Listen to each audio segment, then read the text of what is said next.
let's dig deeper into the situation in Iraq and the threat from ISIS. We're joined now by the former Iraqi ambassador to the United States, Amir Sumaidai. Mr. Ambassador, thanks very much for coming back.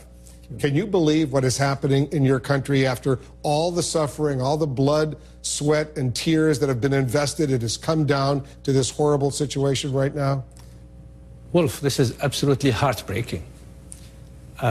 Iraq now is like a wagon which is right at the edge of a cliff. Who's to blame? Before we get into that, the front wheels of the wagon is already over the cliff. It will not take too much effort to push it over. It's right there. Iraq could splinter, could disintegrate, but it will take a lot of leadership, skill, and effort to get it back. All right, so let's look ahead. Yes. What needs to be done? Then I'm going to ask you later, first, why did this happen? First, the enemy number one, and number two, and number three is ISIS. Terrorism is our mortal enemy. It's not only your mortal enemy, it's our mortal enemy. But the only way to defeat them, as General Petraeus will tell you, with even 170,000 Americans on the ground, the only way they could be defeated the first time round was to get the people on your side. And to get the people on your side, you need a political solution. I'm very encouraged today by the announcement of Grand Ayatollah Ali Sistani, who has always been a moderating influence, who basically said, we need a fresh start. So let me ask you this question. It's a blunt question. The U.S. trained hundreds of thousands of Iraqi security forces, police and military, provided the best weapons, spent billions and billions of dollars, did everything possible to give political stability to Nouri al-Maliki and his government. There's a few thousand ragtag terrorists come in from Syria, and they take over Mosul, a city of 2 million people, and the Iraqi military flees. They rip off their uniforms and they throw down their weapons. Well, here is the thing that many Americans don't get. I was Minister of Interior in 2004. The Americans put a lot of emphasis on training, but you cannot train people who are unqualified. The recruiting was done wrong.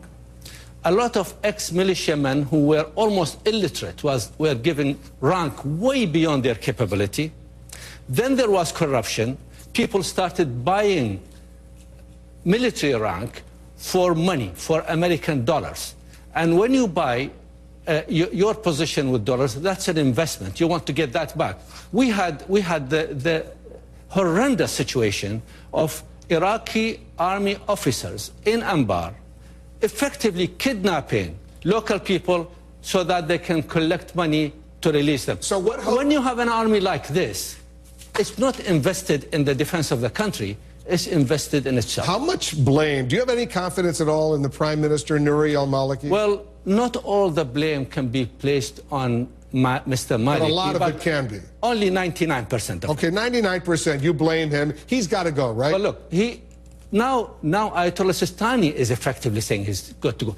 If we have to have a political solution, which we must have in order to, we are right at the fork. Who can emerge as a leader of Iraq?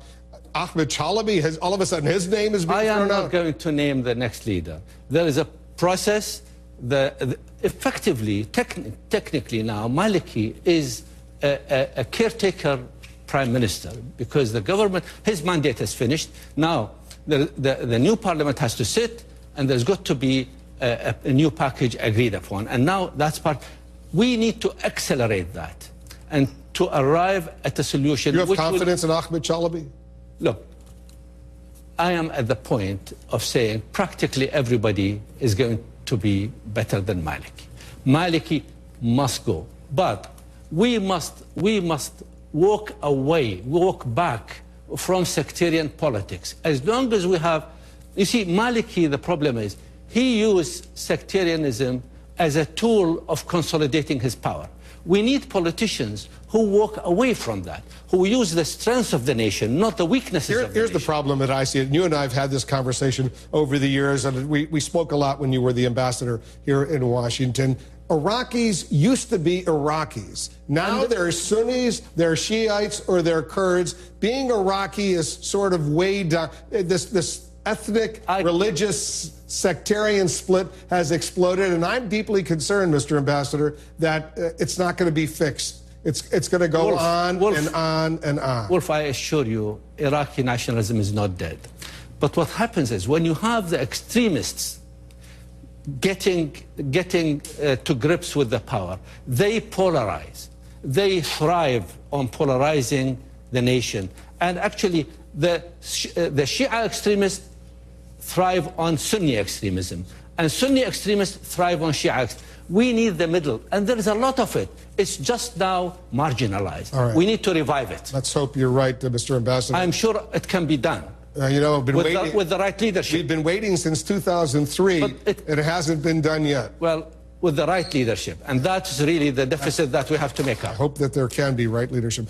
Samir Sumaidai is the former Iraqi ambassador to the United States, and I know you're a true Iraqi patriot, and you would like to see the country get some semblance of order. Thanks Thank you very much. Good luck. Thank you. Don't leave yet.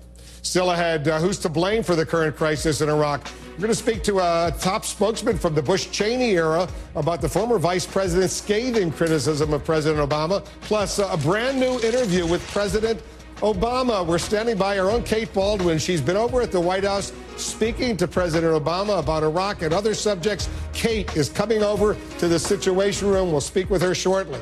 But first, if you want to help the Iraqi refugees, here's how.